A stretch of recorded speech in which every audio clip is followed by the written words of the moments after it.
구독자 여러분 안녕하십니까, 양모입니다. 오늘의 영상 주제는 우리나라에서 가장 많이 팔린 차 중에 하나, 사회초년생 분들, 첫 차 사시는 분들한테 가장 접근하기 쉬운 차 아반떼 시리즈별로 고질병을 좀 모아봤습니다. 너무 오래된 아반떼 HD, XD 그 전 모델은 배제하고 아반떼 MD부터 지금 신차 나오는 페이스리프트된 전 모델인 CN7까지 이 차들만의 고질병이 뭐가 있는지, 고질병에 대해서 영상을 준비를 했습니다. 한번 보시죠. 첫 번째로 아반떼 MD 모델인데, MD 모델 하면은 너무 유명하죠. GDI 엔진 관련돼서 이슈 터졌던, 엔진 자체가 결함이 좀 있는 차, 대표적으로 엔진 오일 감소, 노킹 현상, 아반떼 MD의 고질병 중 너무 대표적인 거고요. 두 번째는 의외로 고객님들이 잘 모르시는 부분들이 있습니다. MDPS 현상인데, MDPS 같은 경우는 핸들 소음이에요. 쉽게 얘기해서 핸들을 이렇게 왔다 갔다 하면은 딸깍딸깍딸깍 이렇게 소리가 납니다. 요거는 진짜 최악의 상황으로 봤었을 때는 운행 중에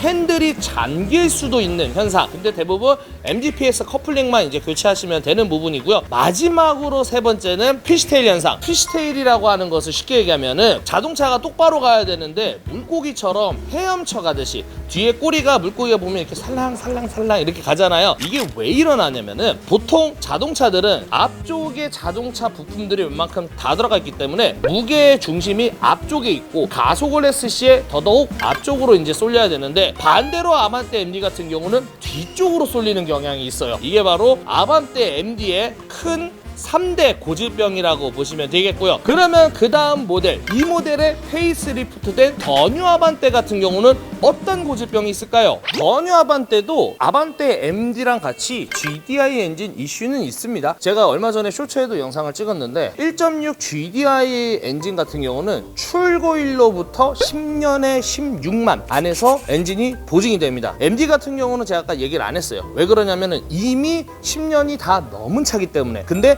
더 뉴 아반떼 같은 경우는 아직까지는 괜찮습니다. 얘네가 13년 7월인가 8월부터 15년 3월인가 5월까지 생산됐기 때문에 그 기준으로 봤었을 때 아직까지는 16만 킬로 안에서는 GDI 문제가 있으면은 현대에서 무상으로 수리가 된다고 보시면 되겠고요. 두 번째 같은 경우는 디젤 차량 안에서 일어나는 경우인데 가끔 종종 일어나더라고요. ABS 모듈입니다. 디젤차 같은 경우는 이상하게 휘발유 차에 비해 한 열에 한 3대 정도 ABS 모듈이 고장나는 증상이 있습니다. 그래서 ABS 모듈 같은 경우는 신품으로 하면 조금 비싸요. 근데 ABS 모듈 같은 경우는 비품, 중고, 재생 절대 쓰지 마세요. 무조건 정품으로 쓰시라고 권고드리고, 마지막 세 번째는 테일램프예요. 참고로 이제 면발광이라고 하죠. 더 뉴 아반떼부터는 이제 테일램프가 이제 들어가는데 그게 잘 고장납니다. 단선이 된다는 것도 아니고 갑자기 불이 하나가 나갔다든지, 다행히도 단선인 같은 경우는 그 부분만 수리하는 업체들이 또 굉장히 많고요. 아니면은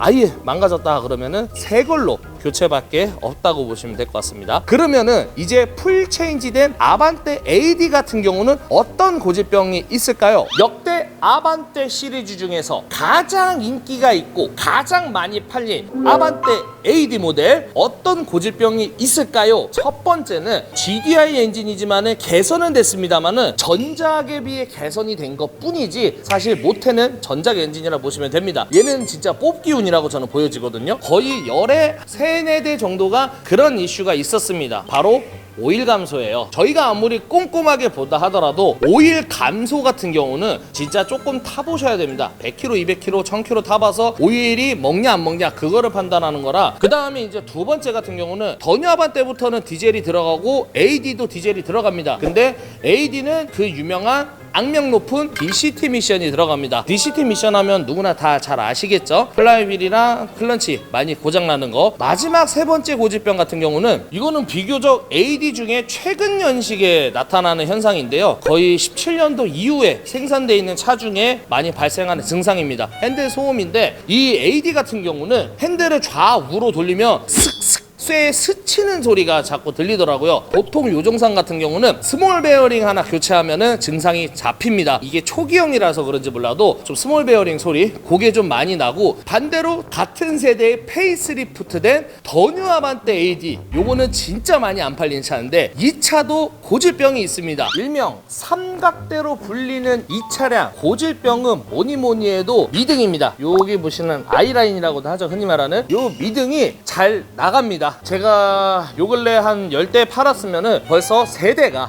요게 좀 나갔는데 요것도 여기 전문적으로 수리하는 업체들이 굉장히 많습니다. 전문적으로 수리하는 업체들이 많아서 비용적으로는 대부분 10만 원 전후 라고 보시면 되고, 제가 아까 아반떼 AD 때도 말씀드렸죠. 17년도 이후로 생산되어 있는 차들 한해서 핸들 소음이 있다고. 요게 그 해당되는 차량입니다. 마지막으로는 이때부터가 엔진이 스마트 스트림이랑 IVT 무단 변속기로 장착이 됐는데, 물론 예전에 우리가 알고 있는 CVT 무단 변속보다는 확실히 개선도 되고 좋게 많이 발전이 됐습니다. 그런데도 좀 문제가 없지 않아 있는 게 뭐냐면은 한 열에 한 2대 3대 정도는 간헐적으로 나타나는 현상입니다. 미션 변속이 안 돼요. 이거는 뭐 미션이 터졌다라기보다는 변속 자체가 조금 딜레이가 된다고 해야 되나? 원래 CVT는 무단 변속이잖아요. 가속을 할 때 자연스럽게 변속이 됩니다. 우리가 체감하지 못할 정도로. IVT 미션 같은 경우는 RPM 뭐 4,000, 5,000까지 찍으면서 속도가 30km, 조금 더 나가봤자 35km 요렇게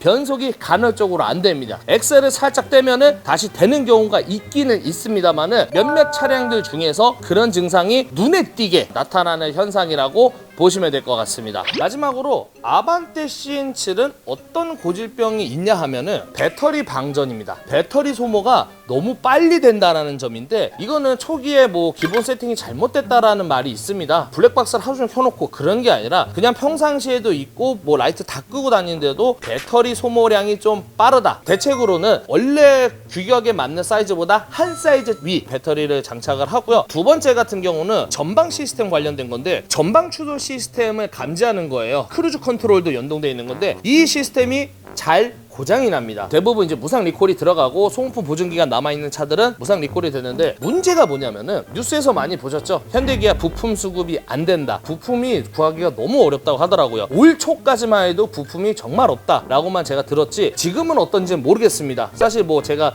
말씀드리는 거는 직접적으로 오너가 아니기 때문에 그에 대해서 일일이 제가 컨펌을 받고 하지는 못하지만은, 확실한 거는 전방 시스템 자체가 부품이 많이 없다, 수급이 안 된다, 요런 게 이제 좀 최대 단점이라고 보시면 되겠고, 마지막으로는 하이브리드 관련된 건데, 아반떼 CN7 하이브리드 차량 중에서 일어나는 현상입니다. DCT 미션 관련된 건데, 하이브리드 같은 경우는 DCT 미션이 들어갑니다. 근데 유독 다른 DCT 미션에 비해 더 그런 게, 보통 DCT 미션 같은 경우는 드라이브 상태에서 이제 엑셀을 살짝 밟으면 약간 꿀렁인 현상이 있습니다. 변속할 때도 그렇고요. 근데 아반떼 CN7 하이브리드는 유독 그게 더 심하다고 하더라고요. 드라이브 상태에서 브레이크를 떼면 원래는 조금 나가야 되는데 울컥거리면서 나가는 현상이 있다고 하더라고요. 그래서 요거 관련돼서는 지금 현대에서 미션 관련 무상 업그레이드를 지금 진행 중에 있다고 하더라고요. 아반떼 CN7 하이브리드 타시는 분들, 내 차가 지금 이런 증상이 있으시는 분들, 바로 현대 가셔서 무상 TCU 업데이트 받으시면 될 것 같습니다.